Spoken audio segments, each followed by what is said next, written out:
Finalmente, depois de muito tempo, nós voltamos a ver o Kirito com duas espadas.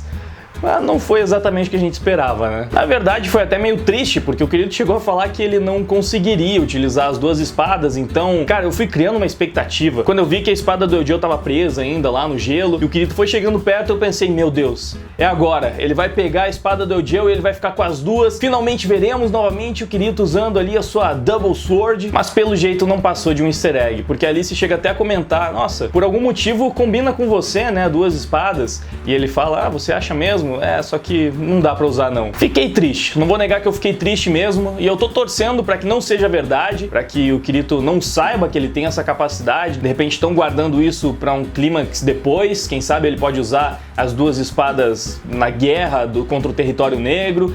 Talvez. Por enquanto foi só essa palhinha mesmo, mas a gente já vai ver tudo isso na análise de hoje logo depois da vinheta.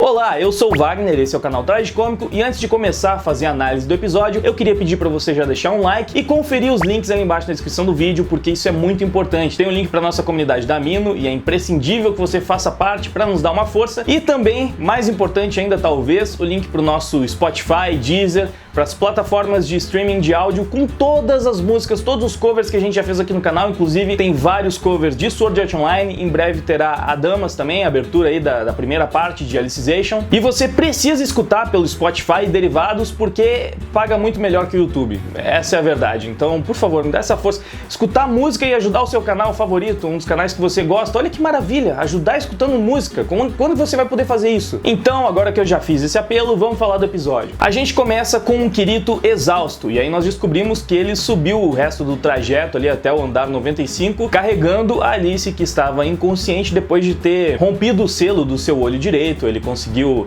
parar com o sangramento, fez ali um curativo e carregou ela até que os dois pudessem chegar novamente dentro do edifício onde eles vão enfrentar a Pontífice. E a Alice não ficou exatamente grata, ela na verdade reclamou que o Kirito tinha sujado de suor, manchado o vestido dela. Enfim, foi uma cena um pouco estranha, né? Ela deveria ter ficado mais feliz, mas ok, esse problema foi resolvido, então agora todos os personagens voltaram a ficar dentro do edifício, dentro daquele prédio, e eles foram atrás do Eugeo, precisavam saber onde que ele estava. A Alice começou a comentar sobre o Ubercole pro Kirito, falar que se o Eugeo chegasse até ali, ele precisaria ter passado por esse cara. Aí o Kirito faz uma arte sagrada para buscar a espada da Rosa Azul, eles descem um andar e chegam lá naquela sala onde rolou a luta do Eugeo contra o Ubercole. Tava tudo congelado, o Ubercole ainda tava lá petrificado, inclusive foi uma cena meio esquisita porque ele era uma estátua de pedra, mas ele conseguiu de alguma forma abrir os olhos e conversar com a Alice. É também nessa hora que a gente tem a cena do Kirito pegando a espada do Eugeo e tudo aquilo que eu já falei no começo do vídeo, e dessa interação a informação relevante que nós temos é sobre o palhacinho, que ele é um dos senadores, ele na verdade é o líder dos senadores. O Ubercole também conta pro Kirito e pra Alice que o palhacinho lá levou o Eugeo, então eles precisavam se apressar e ir em busca do seu amigo, e assim eles deixaram o Ubercole pra trás e começaram a seguir em frente em busca do andar onde ficavam os senadores. E lá a gente entende mais ou menos como é que funciona o sistema de controle dos tabus. Na verdade, esses senadores são aquelas cabeças do Dr. Manhattan que ficam supervisionando tudo, e sempre que alguém quebra o código de tabus de alguma forma, eles são enviados pro local para aplicar a sentença, e essa é a função deles. A gente vê que são várias pessoas que tinham maestria em artes sagradas que foram transformados naquelas coisas, eles vivem dentro de cápsulas, a gente vê que eles se alimentam lá mesmo, então a vida deles é ficar supervisionando os outros. Basicamente eles foram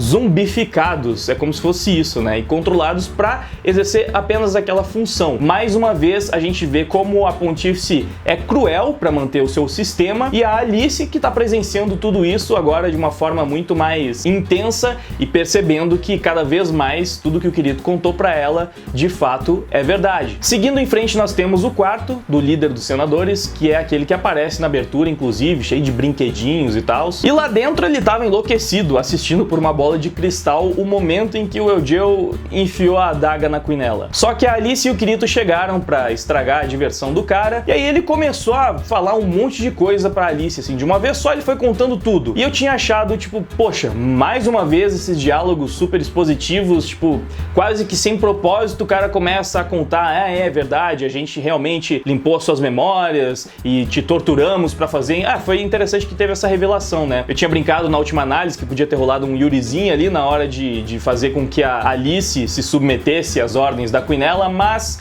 não rolou, né? As táticas não funcionaram com a Alice, eles precisaram utilizar os senadores para romper à força a proteção e assim a Pontífice conseguir modificar as memórias ali da Alice. Então foi bem diferente, é como se ela tivesse sido torturada por muitos dias e simplesmente o cara foi contando pra ela assim, na moral. Eu tinha achado muito jogado mais uma vez, mas só que beleza, dessa vez eles colocaram uma justificativa para que ele estivesse contando todas essas coisas. O Kirito percebeu que parecia que ele estava tentando ganhar tempo, prendendo os dois ali naquela sala, e de fato era isso. Ele tava só esperando o ritual de síntese terminar com Eugeo, para que ele ficasse pronto, e assim que foi concluído, a Alice acertou uma espadada na barriga dele, quando ela tinha cansado de ouvir as suas histórias, ele explodiu, sei lá, virou um balão de ar, saiu correndo, fugiu, os protagonistas foram atrás dele, e aí eles chegaram na sala, onde encontraram ninguém mais, ninguém menos do que Eugeo na sua versão Cavaleiro da Integridade. Eu achei que talvez depois do ritual o Eugeo fosse ganhar uma espada nova, como os outros Cavaleiros da Integridade tinham ganhado as suas espadas através da Pontífice também. E eu imaginei isso porque eu já estava contando com o Kirito utilizando ali as duas espadas, mas não. Na verdade, o Eugeo ganhou uma nova habilidade, que é aquela habilidade de controlar os objetos e fazer com que... ele basicamente fez a espada do Kirito voar na direção dele como se ele fosse um Jedi utilizando a força. E a Alice deixa muito claro que essa não é uma habilidade comum, ela não é nem uma arte sagrada, nem uma perícia perfeita, então é uma coisa acima, ou sei lá, pelo menos é uma coisa diferente, que até então ela sabia só do Bercoli, que conseguia utilizar isso, e o Eugeo já conseguiu utilizar, e ela fala que é estranho alguém que acabou de passar pelo ritual de síntese já ter essa técnica, o que deixa muito claro, óbvio, que o Eugeo não é um Cavaleiro da Integridade qualquer, ele já era muito poderoso quando chegou lá, e aparentemente depois do ritual, depois que ele passou ali pelo procedimento de síntese, ele ganhou novas habilidades e ficou ainda mais poderoso. Naturalmente, né? Eles precisavam dar um upgrade nele para que ele fosse um desafio à altura do Kirito. Como o próprio Kirito fala no final ali desse episódio, que fica o gancho para a luta dos dois, ele que foi o mestre do Eugeo. Então ele conhece as técnicas do Eugeo de trás para frente e ele não estava pronto ainda para perder para o seu aprendiz. Só que a gente sabe que se ele virou vilão, ele ganhou algum buff. Ele não é o Eugeo que o Kirito conhece tão bem. Só que o mais legal dessa luta, pelo menos o que me deixa mais cheio de expectativa, é justamente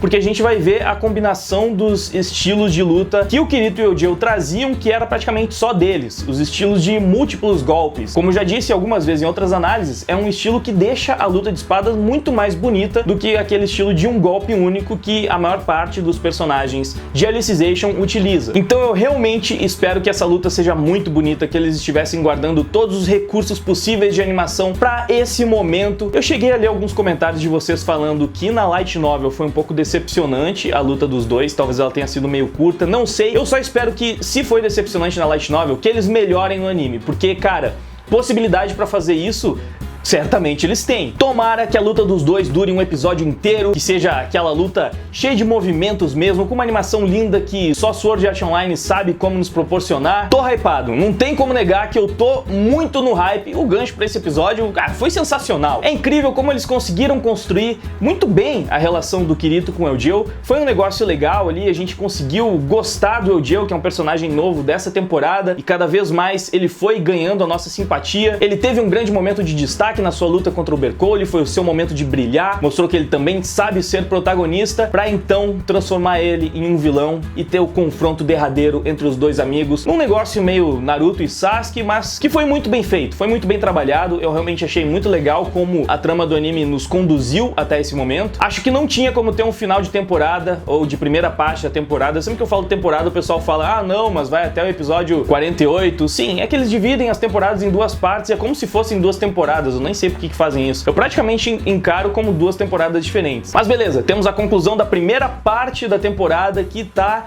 prometendo muito. Vamos ter aí Kirito contra Eugeo, depois a gente ainda tem a luta contra a Quinella, que deve ser o confronto final. Eu imagino que faltam 4 episódios, então o episódio 21 deve ser Kirito contra Eugeo, depois a gente deve ter um episódio de transição, aí talvez no episódio 23 já comece ali o confronto com a Quinella, pra no episódio 24 a gente ter a conclusão dessa primeira metade aí, o final do confronto, não sei, um gancho pra próxima temporada, ou pra próxima parte da temporada. É isso, galera, eu tô no mínimo muito ansioso pra ver como é que essa luta vai ficar animada. Eu tenho certeza que vocês vocês também. Então deixa aí embaixo nos comentários seu feedback, o que vocês estão achando. Não deem spoilers do mangá, da light novel, sem um grande aviso antes, por favor. E no mais, aquela coisa de sempre, curte o vídeo, compartilha com seus amigos, se inscreve no canal se ainda não for inscrito, escuta as nossas músicas no Spotify, por favor, eu imploro, faça isso. As músicas de Sword Art Online são maravilhosas e estão lá, então, cara, pra ficar no hype dessa luta, pra se preparar, passa a semana inteira escutando Crossing Field. É isso aí, muito obrigado pela audiência, por ter assistido o vídeo até aqui. Agora eu vou indo, valeu, até mais, fui!